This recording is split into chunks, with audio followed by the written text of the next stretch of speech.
오늘 이 시간은 요한계시록 강의 44번째 시간입니다.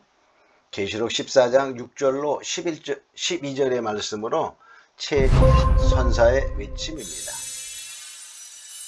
요한계시록 강해로 44번째 시간이고 14장으로는 두 번째 시간이 됩니다.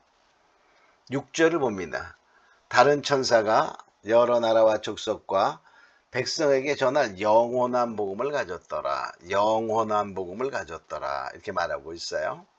자, 영원한 복음이 무엇일까? 우리가 견해를 따져보면 일반적인 복음으로 보는 견해와 종말적 심판과 택자 구원의 복음으로 보는 견해가 있습니다. 계시록 10장 9절로 11절에 보면 내가 천사에게 나가 작은 책을 달라 한즉 천사가 가로되 갖다 먹어버리라. 내 배에는 쓰나 내 입에는 꿀같이 달리라 하거늘 내가 천사의 손에서 작은 책을 갖다 먹어버리니 내 입에는 꿀같이 다나 먹은 후에 내 배에서는 쓰게 되더라. 저가 내게 말하기를 내가 많은 백성과 나라와 방언과 임금에게 다시 예언하여야 하리라 하더라. 아멘. 자, 여기서 많은 정말로 나라, 백성, 방언, 임금에게 다시 예언하여야 하리라 하는 그러한 그 마지막 때에 전해질 다시 예언의 복음이냐, 뭐 이렇게 우리가 보는 견해가 있는데 좀 더 우리가 살펴보면서 알아보도록 하겠습니다. 자, 계시록은 반복적으로 우리가 말함으로 더 자세히 강조하는 것을 보게 되죠. 그러나 계시록은 반복하지만은 그 똑같은 단어를 절대로 반복하지 아니하고 근원적으로 내용은 같지만은 다른 표현으로 반복하는 것을 볼 수 있죠. 자, 그래서 우리가 이제 율법과 복음, 은혜 복음으로 한번 비교해 보면 율법도 복음이죠. 근데 은혜의 복음, 오늘날 우리가 믿는 그 복음과는 조금 그 내용과 성격이 달라요. 그러나 다 하나님께서 우리에게 주신 정말 기쁜 소식이요 구원의 복음인 것은 똑같죠. 자, 그런데 자, 율법은 뭐냐?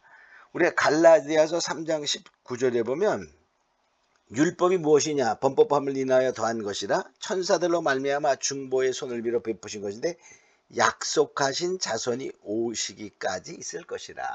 그러니까 율법은 약속하신 자손, 즉 예수님이 오시기까지 율법이 필요했다는 것이죠. 그래서 로마서 10장 4절에 보면 그리스도는 예수님의 그 복음을 통하 은혜 복음, 십자가의 복음을 통하여 율법의 마침이 되신다 그래요. 로마서 10장 4절에 보면 그리스도는 모든 믿는 자에게 의를 이루기 위하여 율법의 마침이 되시니라. 율법의 마침. 그러니까 율법이 요구하는 게 뭐죠? 의가 되는 거예요. 근데 우리가 행동으로 의를 이룰 수가 없어서 예수님께서 믿음으로 의에 이르는 그 구원의 복음이 바로 십자가 복음이죠. 그래서 율법의 마침이 되는데 끝났다는 뜻이 아니라 그래서 율법을 피하신 것이 아니요 완성된 것이다. 마태복음 5장 10절 보면 내가 율법이나 선제를 피하러 온 줄 생각하지 말라. 피하러 온 것이 아니요 완전케 하려 함이로다. 예수님이 오셔서 율법의 완성을 하신 그런 믿음으로 의에 이르는 그런 것을 알 수 있어서 율법은 언제까지? 예수님이 오시기까지 그렇게 말하고 있어요. 자, 은혜 복음은 뭐냐? 그럼 은혜 복음 우리가 지금 믿는 믿음이야. 십자가의 복음을 예수의 십자가의 죽으심은 나의 죄를 사하시며 그것을 믿음으로 말미암아 구원받는. 그러니까 율법도 은혜 복음도 다 뭡니까? 복음은 우리가 믿음으로 구원받는다는 것은 믿음으로 하나님이 의롭게 되는 것은 변함이 없어요. 아브라함도 뭡니까? 그의 믿음을 그가 하나님을 믿음에 이를 의로 여기셨다 이렇게 말씀하고 있죠. 그래서 믿음으로 구원받는 것은 처음부터 끝까지 변함이 없어요. 그러나 차이가 있는 거예요. 로마서 11장 25절에 보면 이방인의 충만한 수가 들어오기까지 그랬어요.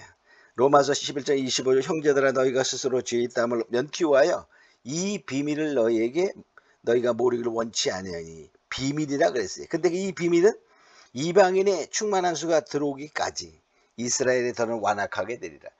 이 복음이 바로 이방에서 충만히 올 때까지 이 은혜 복음이 유대인들은 거절한다 그 말이에요. 그래서 세상에 전파되어 구원에 이를 자들을 찾는 그런 것을 보게 되죠. 그래서 오늘날까지는 뭡니까? 지금은 은혜 받을 만할 때에 구원의 날이로다. 고린도후서 6장에 말한 것처럼 바로 그 시대의 마지막을 우리가 살고 있는 거예요. 그런데 이 은혜의 복음은 여러 가지로 표현되고 있죠. 마태복음 4장 23절에는 천국 복음으로 사도행전 10장 36절은 화평의 복음, 또 사도행전 20장 24절은 은혜의 복음, 에베소서 1장 14절은 구원의 복음, 에베소 6장 15절은 평안의 복음, 이렇게 표현이 다르고 있지만 다 하나님의 은혜로 믿음으로 말미암아 십자가의 그 사건을 믿음으로 구원받는 그러한 복음을 말하게 됩니다. 근데 이것은 베드로전서 1장 25절에 보면 전해진 복음이다 이렇게 말해요. 베드로전서 1장 25 오직 주의 말씀은 세세토록 있도다 하였으니 너희에게 전한 복음이 곧 이 말 전한 복음이야. 그러니까 지금 율법과 은혜 복음은 다 우리에게 전해진 복음, 전한 복음입니다. 자, 그래서 우리가 이제 지금은 바로 이 전한 복음, 이것을 믿음으로 말미암아 우리가 구원을 받죠. 자, 그러면 영원한 복음은 뭐냐? 새로운 복음이라는 뜻이 아닙니다. 그러나 환난 날에 하나님의 말씀을 따라 우리가 깨어있는 자, 저 말씀에 무장한 자, 믿음을 끝까지 견딜 수 있는 신앙의 대장부의 믿음을 가진 자, 그런 믿음을 끝까지 지킬 수 있는 종말 환난을 이기는 구원의 복음을 말하는 거예요. 그러니까 결과적으로 그것은 뭐냐? 이제 전할 복음이에요. 전할 복음. 여기도 보니까 이렇게 말하고 있죠. 계시록 10장 11절에 보면 많은 백성과 나라와 방언과 임금에게 다시 예언하여야 한다. 그러니까 다시 예언되어질, 즉 지금은 뭡니까? 예언되어진 복음을 우리가 받고 믿는 거예요. 근데 앞으로는 뭐냐? 그 내용을 계속 다시 깨닫고, 성경에서 이걸 다시 한다는 것은 새로운 것을 받는 게 아니라 쓰여진 것을 더 깨닫고 무장해서 전할 복음이다. 이것이 바로 뭐냐? 바로 영원한 복음이다. 이렇게 볼 수 있어요. 그러나 율법이나 은혜 복음이나 영원한 복음이나 다 똑같이 믿음으로 구원받는 것은 변함이 없다는 사실입니다. 7절 봅니다. 큰 음성으로 가로되 하나님을 두려워하며 그에게 영광을 돌리라. 우리는 언제나 하나님께 영광을 돌리며 하나님을 두려워할 줄 알아야 돼. 하나님을 경외하는 신앙을 가져야 됩니다. 하나님의 사랑만 알고 마지막 때에 다 정말 환난에 공의의 심판의 하나님을 알지 못하면 다 믿음에서 떠나가고 넘어지게 돼. 그래서 하나님은 사랑인 하나님 동시에 공의의 하나님, 손바닥과 손등이 있고 것처럼 동전의 양면이 있는 것처럼 하나님의 사랑과 공의를 알아야 됩니다. 마태복음 10장 28절에 보면 몸과 영혼을 능히 지옥에 멸하는 자, 즉 하나님을 두려워하라 이렇게 말해요. 마태복음 그 10장 28절에 보면 몸은 죽여도 영혼을 능히 죽이지 못하는 자를 두려워 말고, 그러니까는 악의 무리 사단은 몸은 죽일 수 있으나 영혼은 죽일 수 없다 그 말이죠. 오직 몸과 영혼을 능히 지옥에 멸하는 자를 하나님을 두려워하라 이렇게 말해요. 그래서 고린도전서 10장 30절은 우리가 무엇을 하든지, 성도입니까? 무엇을 하든지, 먹든지 마시든지 무엇을 하든지 하나님께 영광을 위하여 하라 이렇게 말하고 있지요. 그의 심판하실 시간이 이르렀으니 하늘과 땅 그늘을 만드시는 경배하라. 이제 심판의 때가 가까웠다 그 말이죠. 그래서 우리는 하나님을 두려워할 줄 알아야 됩니다. 그래서 공경하고 두려워한다, 경외한다 그 말이죠. 베드로후서 3장 7절에 보면 바로 불사르기 위하여 남겨두었다 이렇게 말합니다. 동일한 말씀, 즉 노아 시대 홍수 심판의 말씀대로 심판한 것처럼 바로 동일한 말씀으로 이 땅을 간수한 바 된 것은 불사르기 위하여 간수한 바 되었다 그랬어요. 그래서 우리는 하나님을 창조주 하나님만 섬기는 자가 되어야 됩니다. 8절 또 다른 천사가 말하되 무너졌도다 무너졌다 큰 성 바벨론이요. 바로 이 바벨론 성은 무너집니다. 근데 이 바벨론 성을 보면 계시록 18장 2절에는 귀신의 처소다 그랬어요. 각종 더러운 영에 모이는 곳이 되었도다 이렇게 말해. 그러니까 이 바벨론은 큰 음녀의 집단이요. 정치적으로는 정말로 이 세상에 완전히 타락한 세상의 큰 성도 바벨론이지만 바로 종교적인 큰 단체를 이루어서 세계 교회가 하나 되자 하는 이름 아래 세계 모든 종교를 통한 운동하는 그러한 자들이 바로 귀신의 처소에 더러운 영이 모이는 곳이 되죠. 계시록 17장 1절과 5절에도 보면 거기 뭐라고 나옵니까? 큰 음녀들, 땅의 임금들과 가정의 딸의 어미, 이것이 바벨론이라 이렇게 말하고 있죠. 음행으로 인하여 진노의 포도주를 먹이던 자다. 근데 이것은 이 큰 바벨론에서는 음행으로 인하여 영적인 여기서 음행을 말하는, 물론 육적인 음행도 거긴 따라갑니다. 진노의 포도주를 먹이던 자다. 그러니까 바로 교회로 하여금 성도로 하여금 타락하게 만들어 예수 외에도 구원이 있다. 이것은 엄청난 바로 영적인 타락을 말하는 것이 되죠. 자, 또 다른 천사가 짐승과 그의 우상에 경배하고 이마에 손의 표를 받으면, 즉 짐승의 우상에게 경배한다는 말은 적그리스도를 경배하는 거죠. 또 표를 받는 것은 660표를 받는 거예요. 짐승의 표를 받으면 사망이요, 영원한 불못의 멸망입니다. 그래서 바로 우리 뭐죠? 하나님의 인을 맞아야 된다. 말씀으로 무장되어야 된다. 이렇게 말하고 있죠. 그래서 마지막 때에 우상에게 경배하고 짐승의 표 660표 받으면 영원한 불못, 영원히 쉼을 얻지 못하리라. 이렇게 말하고 있죠. 10절 봅니다. 하나님의 진노의 포도주를 마시리니. 그러니까 그들은 뭐냐? 하나님의 진노의 포도주를 맞아요. 왜? 여기 8절에 보면 음행의 포도주를 먹었기 때문에 그래요. 음행의 포도주를 그들이 먹였다 이렇게 말하고 있죠. 그래서 결과적으로 음행의 포도주를 먹은 결과는 하나님의 진노의 포도주를 마시게 됩니다.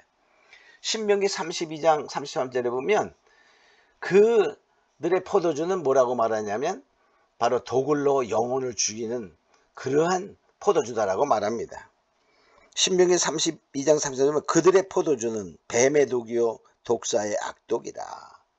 그러니까 뱀의 독이요 독사의 악독이니까 그걸 마시면 어떻게 죽는 거예요. 영원히 죽는 거예요. 그러니까 마지막 때에 그 음녀들이 주는 포도주는 정말 실질적으로 세상의 쾌락을 생각한 거죠.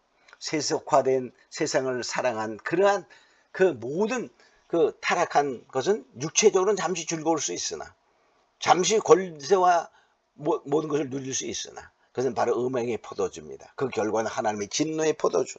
그것은 결과적으로 그들의 그 영혼을 죽이는 포도주였어요. 그래서 뱀의 독이요 독사의 악독이라 이렇게 표현하고 있어요.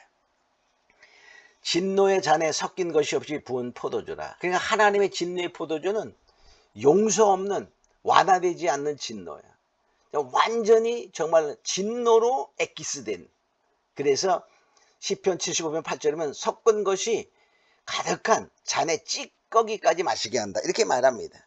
시편 75편 8절이면 여호와의 손에 잔이 있어 술거품이 일어나도다. 속에 섞은 것이 가득한 그 잔을 하나님이 쏟아내시나니 실로 그 찌꺼기까지도 땅의 모든 악인이 기울여 마시리로다. 정말 그 진노의 찌꺼기까지 다 마시게 하는, 정말 1푼 어치도 바로 용서 없는 하나님의 진노의 심판이 있다고 말하고 있습니다. 이사야 51장 17절에도 보면 여호와의 분노의 잔이요 라고 말하고 있어요. 여호와의 손에서 그 분노의 잔을 마신 예루살렘이여 깰지어다. 그래. 분노의, 하나님의 분노의 잔. 예레미야 25장 15절로 16절에 보면 바로 진노의 잔, 바로 칼을, 즉 엄청난 그러한 전쟁 이런 것을 의미하게 됩니다. 예레미야 25장 15절로 16절에 보면 너는 내 손에서 이 진노의 잔을 받아가지고 내가 너를 보내는 바 그 모든 나라로 마시게 하라. 그들이 마시고 비틀거리며 미치리니 이는 내가 그들 중에 칼을 보냄이라 이남이라. 칼을 보내는 바, 엄청난 고통 전쟁이라는 것이 바로 하나님의 진노의 잔이 되는 것입니다. 거룩한 천사들 앞과 어린 양 앞에서, 그러니까 거룩한 어린 양 앞에, 저 어린 양은 심판자요, 천사들은 그 증인이 되는 것입니다. 사도행전 7장 53절이면 너희가 천사가 전한 율법을 알고도 지키지 아니하였도다. 결과적으로 바로 천사가 전한 율법, 또 아들이 전한 그 은혜의 복음, 십자가의 복음을 거부했기 때문에 이들은 하나님과 바로 어린 양 앞에서 바로 하나님의 진노의 잔을 어린 양과 천사들 앞에서 받게 된다 이렇게 말하고 있죠. 불과 유황으로 고난을 받으리니 소돔과 바로 고모라의 심판과 같이 불유황의 고난, 불심판을 받게 됩니다. 그러니까 우리가 여기서 살아남을 자가 없다는 거예요. 살아남을 자가 없어요. 결과적으로 뭡니까? 히브리 2장 3절에 보면 우리가 이같이 큰 구원을 등한히 여기면 어찌 피하리요. 피할 수 없는 그런 하나님의 진노의 심판이 내리게 되는 것입니다. 11절 봅니다. 그 고난의 연기가 세세토록 올라가리로다. 짐승과 그의 우상에게 경배하고 그 이름의 표를 받는 자는 누구든지 밤낮 쉼을 얻지 못하리라. 바로 성도의 고난은 잠깐이었어요. 그러나 영원한 안식이 성도에게 기다립니다. 그러나 바로 이 타락한 자, 음녀들과 같이 놀아난 자, 우상 숭배자, 바로 이런 자들은 영원한 형벌, 영원한 고통이 따라온다는 것이죠. 12절 봅니다. 성도들의 인내가 여기 있나니, 그러니까 성도들의 그 환난을 인내하며 고통을 참는 것은 바로 그 고난은 잠깐이요 영원한 안식이기 때문이죠. 자, 저희는 하나님의 계명과 예수의 믿음을 지키는 자니라. 그러니까 성도들은 왜 우리가 인내할 수 있죠? 하나님의 계명을, 예수의 믿음을 지키면서 바로 그가 성도입니다. 하나님의 계명과 예수의 믿음을 지키는 자가 성도. 그래서 마태복음 24장에도 보면 끝까지 견디는 자는 구원을 얻으리라 이렇게 말하고 있어요. 자, 그런데 바로 이것이 뭐냐면 마지막 때에는 성도들이 타락할 것을 표현하고 있어요. 디모데전서 1장 19절에 보면 바울이 디모데에게 편지하면서 바로 자기의 동력자를 말하면서 믿음에 파선한 자들이 있다고 말했어요. 그러면서 그 동료 중에 그중에 후메네오와 알렉산더가 있느니라 이렇게 말해요. 디모데전서 4장 1절과 2절에 보면 자, 성령이 밝히 말씀하시기를 마지막 때에는 뭐냐, 믿음에서 떠나 미혹의 영과 귀신의 가르침을 쫓는 자가 있다 이렇게 말했어요. 그들은 결과적으로 화인의 양심을 맞아 거짓말하는 자들이다 이렇게 말하고 있습니다. 마지막 때에는 바로 세속화되고 세상과 짝된 자들은 타락한다는 것을 알고 우린 더욱더 믿음의 끝까지 하나님의 말씀과 믿음을 지키는 자가 되어야 됩니다. 자, 그래서 우리 성경도 이런 말을 하죠. 데살로니가 후서 3장에 보면 믿음은 모든 사람의 것이 아닙니다. 우리는 바로 믿는 자 속에 속했습니다. 특별히 우리가 마지막 때 이 말씀, 영원한 복음, 전할 복음, 나라와 백성과 방언에게 다시 연애하리라 하는 이 말씀을 우리가 붙든 자가 되어 반드시 믿음에 승리하는 자요 영원한 안식을 얻는 자가 되고 우리들의 성도의 인내가 여기 있다 이렇게 말씀하고 있습니다. 우리는 하나님의 말씀과 계명과 예수 믿는 믿음을 지키는 자가 되어 언제까지 마지막 때까지 승리하는 자 다 있음으로 축원합니다. 오늘 말씀은 여기까지 마치도록 하겠습니다.